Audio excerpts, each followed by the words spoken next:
Hello everybody, Marty Richards with Richland Center Tourism, and I had promised that we would revamp and kick into gear new content of our Why Do We Call It That episodes, and here we go. Except this one's just a hair bit different, and it's really a Why Do We Color It That episode. And today with me I have joining Steve Krueger with the Richland Center City Utilities. He's actually the water superintendent, correct? Correct, yes I am. And so Steve is going to help us understand something that for me, I was oblivious to it until somebody brought it up with me. And I was like, oh my goodness, I never noticed that. And that is, we all think that all fire hydrants are just red. That is kind of the myth or the belief. That is not correct, folks. So if we start paying attention, especially in Richland Center, we're going to notice there's like 4 different colors. Is that correct? Correct. Our fire hydrants are color-coded for both flow and the size of the hydrant where the hose is attached to it. Okay. So it's not just a matter of we bought the cheapest paint or what was on sale and painted willy-nilly. There's actually a method to the color code for the hydrants. Okay.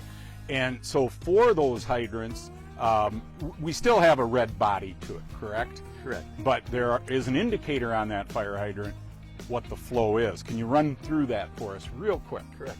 So the very top part of the hydrant that looks like a helmet is called the bonnet, and that is colored in 4 different colors by flow. A red bonnet is flow of 500 gallons or less. Orange would be 500 to 1,000 gallons. Green is 1,000 to 1,500. And a blue bonnet is the best hydrants in town, has a flow of over 1,500 gallons a minute. Very cool.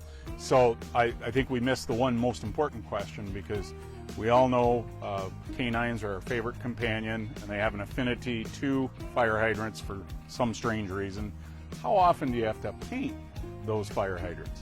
We paint hydrants about every 5 to 8 years. It just depends where they're at. If they get salt, if they're closer to the street and have corrosion on them, they need attention a little sooner.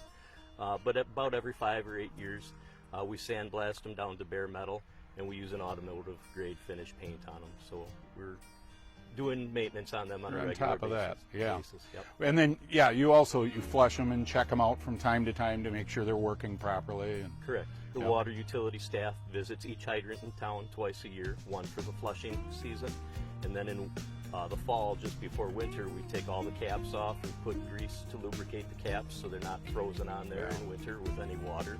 And we stick a hose down that hydrant and make sure it's drained properly, and if it hasn't drained, we actually pump that hydrant out and we keep it on a list that we visit all winter long. So if the fire department were to need it, it's available. Good deal.